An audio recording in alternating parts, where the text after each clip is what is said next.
Hi అండి. చంద్రబాబు నాయుడు గారు ఈరోజు చాలా క్లారిటీగా చెప్పేశారు.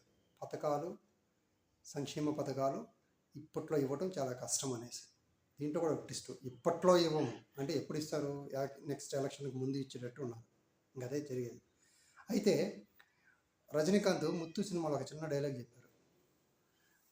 మోసం చేసినోడి కంటే మోసపోయినోడు కుట్రదారి అనేసి. అలాగా ఆంధ్ర ప్రజలకి ఈ డైలాగ్ కరెక్ట్‌గా వర్తిస్తది. జగన్మోహన్ రెడ్డి గారు పీపీటీ ప్రజెంటేషన్ ఆ రోజు చాలా క్లారిటీగా ఇచ్చారు. ఆ పథకాలన్నీ ఇప్పట్లో ఫైనాన్షియల్ సపోర్ట్ ఎటువంటి లేరు ఆంధ్రాకి. సో ఆ పథకాలు ఏది కూడా నెరవేర్చలేరు అంటే నేను సంపద సృష్టిస్తానని చెప్పేసి డైలాగ్ వేశాడు. ఎప్పటి నుంచి చంద్రబాబు నాయుడు గారు ఏ పథకాలు ఎప్పుడు ఇవ్వలేడు అనేసి రాజశేఖర రెడ్డి కూడా అసెంబ్లీలో ఈ విషయం చెప్పారు.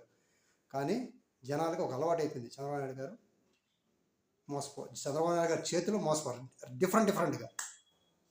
అయితే ఇక్కడ ఆయనకి అన్నీ తెలుసు.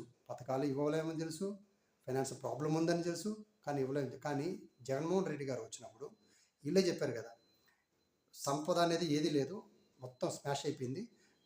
ఇప్పుడు నెల జీతాలు ఎలా ఇస్తారో కూడా తెలియదు అనేసి 2019 యనమల రామకృష్ణ గారు చెప్పడం కూడా జరిగింది. కానీ ఏ పథకం ఆపలా.